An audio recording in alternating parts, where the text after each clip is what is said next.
আপনার গার্জিয়ান নাই? না মরে গেছে গা। আচ্ছা আচ্ছা আচ্ছা 30-35 বছরই আপনি নিজে পরিশ্রম করে খাইতেছেন।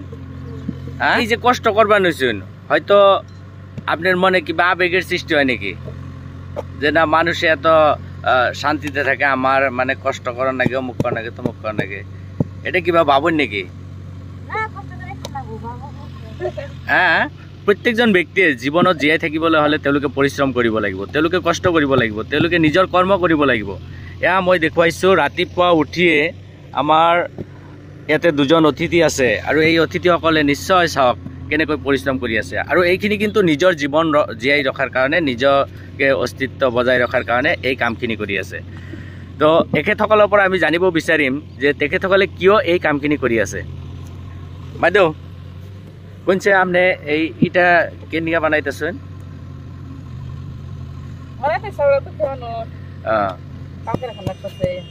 কাম করে খাওয়ান লাগতেছে না? তার মানে বাড়িতে কোনো মানুষ নাই নাকি? না।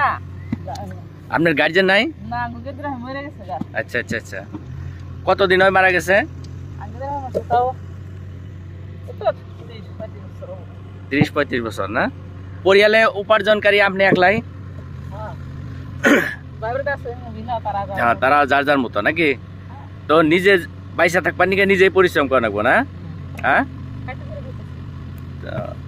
তাতে এই যে কষ্ট করবার নইছেন, হয়তো আপনার মনে কিবা আবেগের সৃষ্টি হয় নাকি যে না মানুষে এত শান্তিতে থাকে, আমার মানে কষ্ট করার নাকি, অমুক করার নাকি, তমুক করার নাকি। হ্যাঁ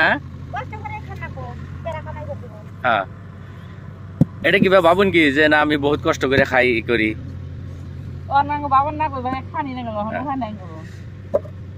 তো নিশ্চয় নিশ্চয় নিশ্চয় এই যে পরিশ্রম করুন সকালে উঠাই ঠান্ডার মধ্যে, আপনাকে কি এমনি কোনো ধরনের বড় বেমার সেমারে বুক করছেন নাকি? কোনো বড় হসপিটালে গেছেন নাকি কোনোদিন? জানেন নাই? তো নিশ্চয় দেখা পাইছে যে এই যে ৰাতিপুৱা উঠিয়ে এখেতসকলে পৰিশ্ৰম কৰি আছে আৰু এই বোকা মাটিখিনিৰ দ্বাৰাই এনেকৈ ধুনীয়াকৈ ইটাখিনি বনাই আছে। এইদৰে প্ৰায় 35-36 বছৰ ধৰি এই মহিলাগৰাকীয়ে তেখেতে নিজৰ ওপৰত নিৰ্ভৰ কৰি জীৱিকা নিৰ্বাহ কৰি আছে। আৰু মই সুধিছোঁ যে আপোনাৰ কিবা ডাঙৰ কিবা হৈছে নেকি বা কিবা তেনেকুৱা হস্পিটেলত গৈছিল নেকি? তেখেতে কিন্তু সুন্দৰভাৱে কৈছে যে নাই, আমি হস্পিটেলত যোৱা নাই। গতিকে ইয়াৰ পৰা আমি ক'ব পাৰি যে আচলতে টকা পইচা থাকিলেই যে মানুহ সম্পূৰ্ণ শান্তিত থাকিব পাৰে তেনেকুৱা নহয়। আজি বহুতো সৰু সৰু টকা থকা মানুহ কিন্তু তেখেতসকলে হস্পিটেলত যাই শুই থাকিবলগীয়া হৈছে, তেওঁলোকৰ শান্তি নাই, তেওঁলোকে ভাল খাদ্য খাব নোৱাৰে। আৰু এখেতসকলে গোটেই দিনটো পৰিশ্ৰম কৰি ৰাতি ভালকৈ এসাঁজ খাই ৰাতি ধুনীয়াকৈ টোপনি মাৰে। আপোনালোকৰ কি টোপনি হয় না নাই? ঘুমা হেনা নাই?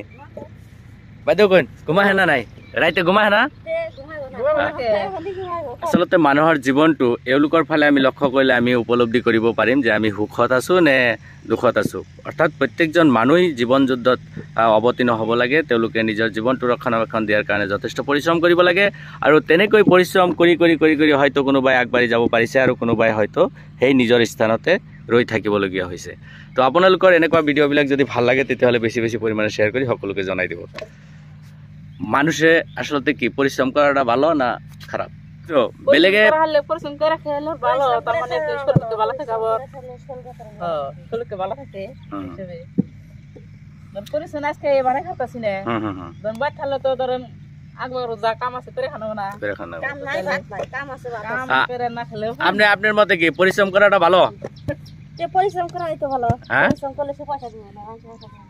পরিশ্রম করলে স্বাস্থ্যপাতি ঠিক থাকে নাকি? হ্যাঁ, স্বাস্থ্যপাতিও ঠিক থাকে, খাওয়া ঠিক থাকে, পরিশ্রম ভাত নাই। হ্যাঁ হ্যাঁ, রাইট রাইট রাইট। তো এনেকৈ আমি প্ৰত্যেকজন মানুহে জীৱন যুদ্ধত অৱতীৰ্ণ হৈছোঁ আৰু নিজৰ জীৱনটো জীয়াই ৰখাৰ কাৰণে আমি চেষ্টা অব্যাহত ৰাখিছোঁ।